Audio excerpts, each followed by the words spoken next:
Hello friends, एक बार फिर स्वागत है आपके अपने प्यारे से यूट्यूब चैनल मोहित पांडे क्लासेस पर। फ्रेंड्स, जैसा कि आप लोग जानते हैं कि इन दिनों हम लोग पढ़ रहे हैं क्लास 10th में मैथ का चैप्टर नंबर 3 दो चर राशि वाले रैखिक समीकरण युग्म। इंग्लिश में इसको बोलते हैं हम लोग प्यार से pair of linear equation in two variable. तो इसके लास्ट वाले वीडियो में हम लोगों ने एक्सरसाइज 3.3 के क्वेश्चन किए थे और आज हम लोग आगे के क्वेश्चन की बात करने वाले हैं। ठीक है, तो चलिए फ्रेंड्स, अगर आप लोगों ने अभी तक इस चैप्टर के कोई वीडियो नहीं देख पाए हैं तो नीचे डिस्क्रिप्शन बॉक्स में आपको सभी वीडियो के लिंक मिल जाएगा। और कुछ बच्चों को तो डिस्क्रिप्शन बॉक्स भी नहीं पता है, डिस्क्रिप्शन बॉक्स क्या होता है उसके बारे में नहीं पता। तो फ्रेंड्स, आप लोग अपने घर में बड़े भाई बहन मम्मी पापा से इसके बारे में पूछ लीजिए या किसी फ्रेंड से डिस्क्रिप्शन बॉक्स के बारे में आप जानकारी ले लीजिए। ठीक है, अगर आप यूट्यूब से पढ़ते हैं तो आपको डिस्क्रिप्शन बॉक्स के बारे में पता होना बहुत ही जरूरी है। ठीक है, तो चलिए, इसके लास्ट वाले वीडियो में हम लोगों ने क्वेश्चन नंबर 3 का थर्ड पार्ट किया था और आज हम लोग इसका फोर्थ पार्ट करने वाले हैं प्यारे। और इन दिनों हम लोग ये लैंग्वेज वाले क्वेश्चन कर रहे हैं प्यारे। बहुत ही कंफ्यूज होते हैं बच्चे इन क्वेश्चनों में, लेकिन आपको पढ़ा रहे हैं मोहित सर।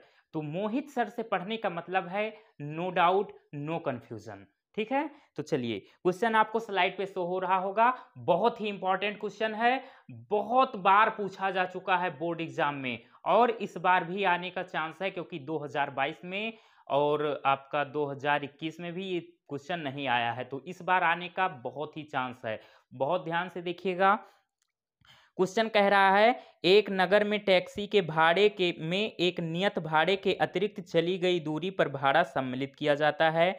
ठीक है, 10 किलोमीटर दूरी के लिए भाड़ा रुपये 105 है तथा 15 किलोमीटर के लिए भाड़ा रुपये 155 है। नियत भाड़ा तथा प्रति किलोमीटर भाड़ा क्या है? एक व्यक्ति को 25 किलोमीटर यात्रा करने के लिए कितना भाड़ा देना होगा?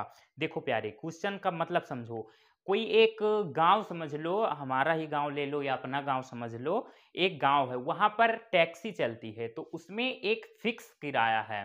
ठीक है, कि मान लो आप उसको अगर बुक करते हो तो आपको कुछ इतने अमाउंट फिक्स कर दिए गए हैं कि हाँ, इतना आपको बुक कराने पर देना ही देना है। मान लो 50 रुपए आपके फिक्स कर दिए गए हैं कि अगर आप टैक्सी ये बुक कराते हैं हमारी तो 50 रुपए तो भैया आपको देने ही देने हैं, इससे आप नहीं बच सकते। ठीक है, और उसके बाद में कहा गया कि अगर आपको इसके बाद में ये जो नियत भाड़ा है इसको तो देना ही देना है, इसके बाद में जितने भी किलोमीटर चलोगे उसका कोई एक फिक्स किराया बोल दिया है।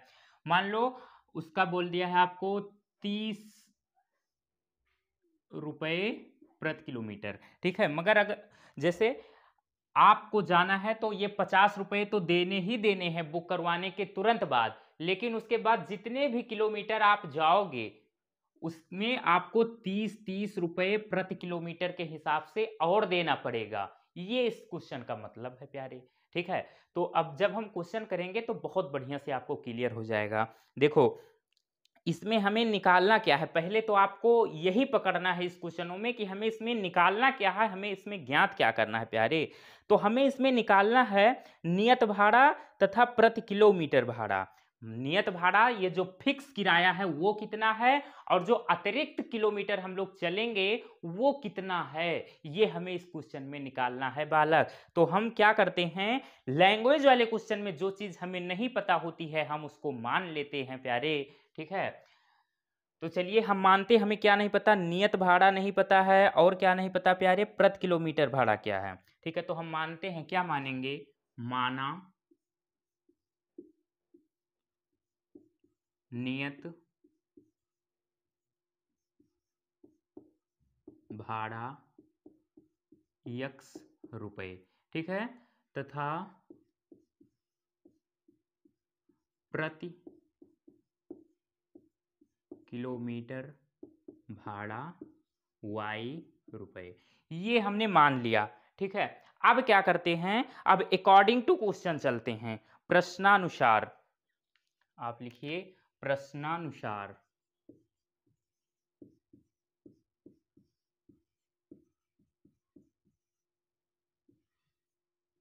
एक मिनट में चेक कर लूं आपको दिख रहा है या नहीं प्यारे। जी दिख रहा है। अब देखिए आगे, प्रश्नानुसार मतलब अब प्रश्न जो कह रहा है हम उसके अकॉर्डिंग चलेंगे। प्रश्न हमारा कह रहा है क्या कि 10 किलोमीटर दूरी के लिए भाड़ा 105 है। मतलब हमारी जो ये इसमें दो शर्तें हैं, तो पहली शर्त के अनुसार चलते हैं हम लोग।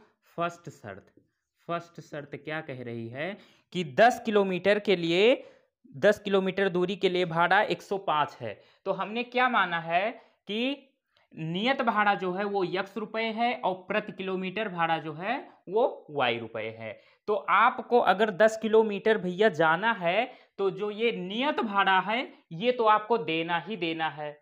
तो x रुपए ये आपको देने हैं, प्लस में आप अतिरिक्त जितने भी किलोमीटर जाएंगे उसका आपको अलग से देना पड़ेगा। तो कितने किलोमीटर अतिरिक्त जा रहे हैं? 10 किलोमीटर दूरी। तो हमने माना है जो प्रति किलोमीटर के हिसाब से जो भाड़ा है वो y रुपए चल रहे हैं।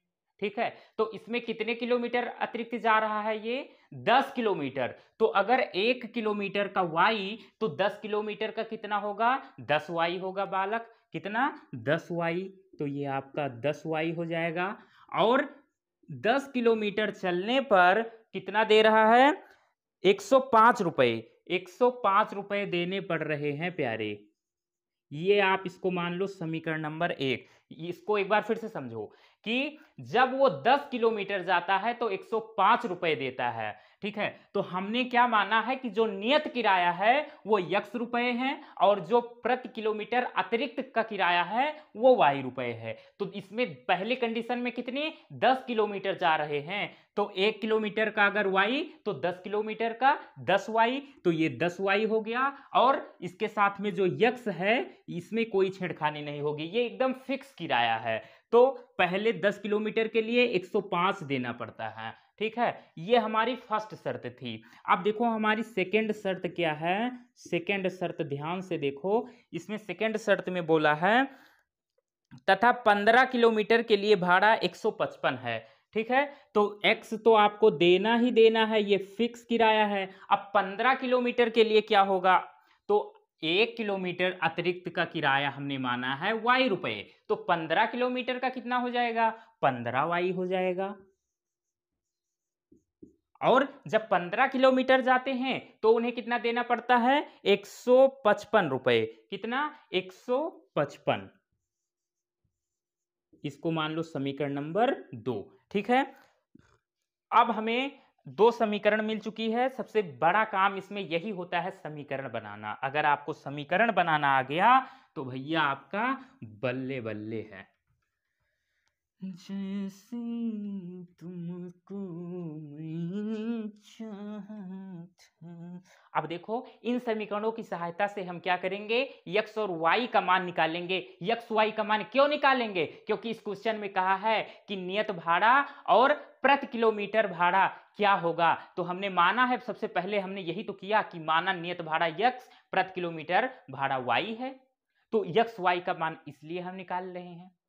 ठीक है, तो चलिए अब हम क्या करते हैं, समीकरण नंबर 1 को लेते हैं। समीकरण नंबर 1 से, समीकरण 1 से, समीकरण 1 से क्या करेंगे? समीकरण 1 से x का मान निकालेंगे, उसको उठा करके समीकरण नंबर 2 में जहां x दिखेगा वहां रख देंगे और इसी को कहते हैं प्रतिस्थापन। एक जगह से उठा के दूसरे जगह रखना। ठीक है, तो हम क्या करते हैं समीकरण नंबर 1 से x को तो हम रोक रहे हैं लेफ्ट साइड में, 10y को इधर भेज देंगे। तो इधर भैया ये कुंभकर्ण के रूप में 105 पहले से बैठा है और 10y का भैया इधर भेज दिया। अब हम देखो भैया जब ये 10y इधर जाई हैं तब ये माइनस में हो जाई हैं 10y। बताओ एकदम क्लियर है। अब इसको आप नाम दे दो समीकरण नंबर 3। ठीक है, अब देखो अब क्या करेंगे, इस x का मान उठा करके हम समीकरण नंबर 2 में रखेंगे। अब आपको यहां पूछना चाहिए कि सर समीकरण नंबर 1 में क्यों नहीं रखेंगे? क्योंकि इस x का मान हमने समीकरण नंबर 1 से ही निकाला है। अगर समीकरण नंबर 2 से आप इस x का मान निकालते तब उसको आप समीकरण नंबर 1 में x की जगह रख सकते थे, लेकिन इस x का मान समीकरण नंबर 1 से हम लोगों ने निकाला है, तो अब इसको समीकरण 1 में न रखकर समीकरण नंबर 2 में रखेंगे। बताओ एकदम बढ़िया से क्लियर है सब कुछ। चलिए, तो समीकरण नंबर 2 में जहां x दिख रहा है वहां पर 105 माइनस 10y रखेंगे। तो 105 -10y और प्लस में 15y और बराबर में 155। ठीक है, अब देखो प्यारे, अब ये आपका 105 है, -10y प्लस 15y बराबर 155। अब इसमें आपको दो तरीके के टर्म दिख रहे हैं, एक चर वाले और एक अचर वाले। चर वाले टर्म क्या होते हैं? जिनमें एक्स वाई लगा हो, ठीक है, अंग्रेजी के कुछ अल्फाबेट हो। अचर क्या होते हैं? गिनती वाले, जिसमें केवल अंक अंक आपको दिखें। तो इसमें ये और ये दो चर पद हैं, ये और ये अचर पद हैं। तो बस पक्षांतर कर लो, सारे चर एक तरफ, सारे अचर एक तरफ। तो मतलब इन दोनों को हम एक तरफ रोकेंगे, इनको इधर भेज देंगे।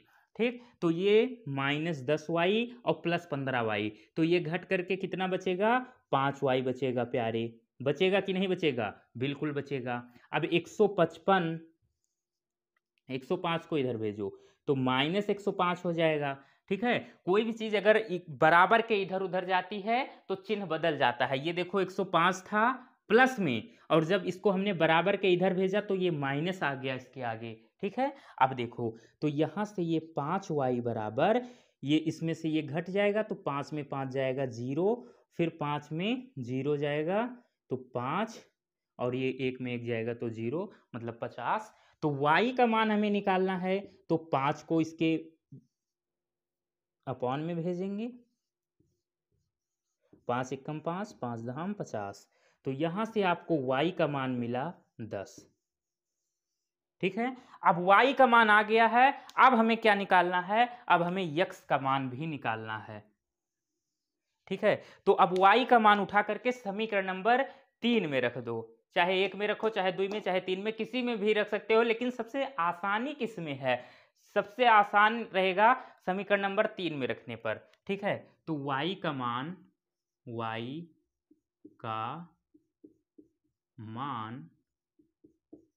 समीकरण 3 में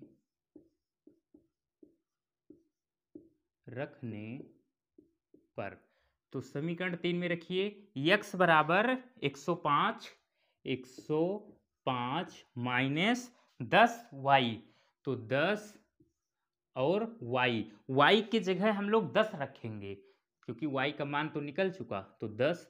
तो x बराबर 105 माइनस 10 धाम 100, तो x बराबर 105 में जब 100 को माइनस करेंगे तो बचेगा 5।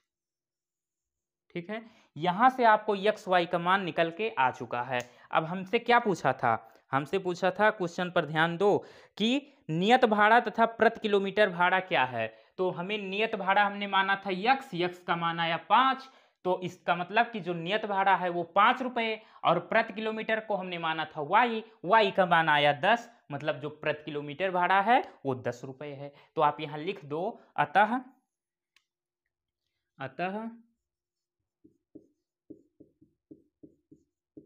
नियत भाड़ा 5 रुपए तथा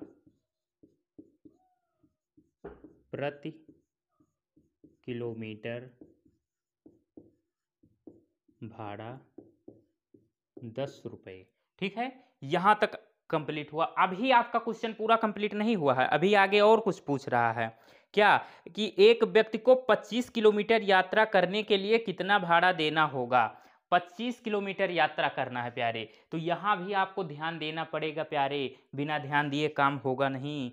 तो देखो 25 किलोमीटर चलना है, तो हमने माना है कि प्रति किलोमीटर का भाड़ा कितना है y, तो 25 किलोमीटर जा रहे हैं। तो और एक बात और, नियत भाड़ा तो भैया देना ही देना है, तो x तो आपको देना ही देना है। ठीक है, और 25 किलोमीटर और जा रहे हैं, 25 किलोमीटर और जा रहे हैं वो। ठीक है, कितना? 25 किलोमीटर, तो 1 किलोमीटर का y देना पड़ता है, तो 25 किलोमीटर का 25y हो जाएगा। ठीक है, तब हमें इसका मान बताना है कि अगर 25 किलोमीटर जाते हैं तो कितने रुपए देने पड़ेंगे। तो यहां से देखो x y का मान उठा करके रख दो, यहाँ पे जो आएगा वही आंसर हो जाएगा। x का मान कितना आया है 5, तो 5 प्लस 25 गुणे y का मान कितना आया है 10, तो 10 रख दो, तो 5 प्लस 25 दहम्मा 250 और 250 में 5 जोड़ोगे तो 255 रुपए। ये आपका फाइनल आंसर। अब यहां पर आपका पूरी तरीके से ये क्वेश्चन समाप्त हुआ, ठीक है। तो अगर इसमें कुछ डाउट हो तो आप कमेंट करके पूछ सकते हैं। ओके, हमने देखो इसमें पूछा था क्या कि एक नगर में एक टैक्सी है, उसमें एक नियत भाड़ा है और प्रत्येक अतिरिक्त किलोमीटर के लिए भैया अलग से किराया देना पड़ता है। तो हमने माना क्या, नियत की भाड़ा है x और प्रति किलोमीटर भाड़ा है y। और अकॉर्डिंग टू क्वेश्चन हम लोगों ने दो समीकरण बनाया और बाई सब्स्टिट्यूशन मेथड, हिंदी में बोलते हैं प्रतिस्थापन विधि से इसको सॉल्व किया। y और x दोनों का मान निकाल लिया। तो x और y हमने क्या माना था, नियत भाड़ा और प्रति किलोमीटर भाड़ा। यहां से हमें आधा क्वेश्चन हमारा सॉल्व हो गया। आगे और पूछा था कि अगर एक व्यक्ति 25 किलोमीटर चलता है तो उसे कितने रुपए देने पड़ेंगे। तो 25 किलोमीटर मतलब 25y, कैसे, क्योंकि प्रति किलोमीटर को हमने माना था y और 25 किलोमीटर के लिए 25y हो जाएगा। लेकिन यक्स ये रुपए जो यक्स हैं, ये भाड़ा तो भैया फिक्स है ना, ये तो देना ही पड़ेगा, सबको देना पड़ेगा। तो इसलिए यहां से इक्वेशन बनी x प्लस 25y। ठीक, अब x y का मान हमें ऑलरेडी पता है, उठा करके यहां भैया पटक दिया हमने और सॉल्व किया, आपका 255 आ गया। बस इतना ही कार्यक्रम इस क्वेश्चन में हुआ है। तो अगर लेना चाहो इसका स्क्रीनशॉट तो ले सकते हो, अगर नोट्स बना रहे हो। मैं साइड हो जा रहा हूं, ले लिया। चलिए, तो फ्रेंड्स आज का ये क्वेश्चन आप लोगों को कैसा लगा? अगर अच्छा लगा हो तो लाइक कीजिएगा। बहुत इंपॉर्टेंट क्वेश्चन है, इसको आप ट्रिपल स्टार दे सकते हो। बोर्ड एग्जाम में आने का 90% चांस है, ठीक है। तो आप लोग अगर पहली बार चैनल पर आए हैं तो बिना चैनल को सब्सक्राइब किए मत जाइएगा। अपने फ्रेंड्स लोग को वीडियो खूब शेयर कीजिए। जिन बच्चों का सपना है बोर्ड एग्जाम 2023 में क्लास 10th की मैथ में 90+ लाने का, उनका सपना पूरा करने में आप लोग उनकी हेल्प कीजिए, ठीक है। तो हम लोग मिलेंगे, नेक्स्ट क्वेश्चन को आगे वाले वीडियो में करेंगे, ठीक है। चलिए, बाय बाय, सी यू।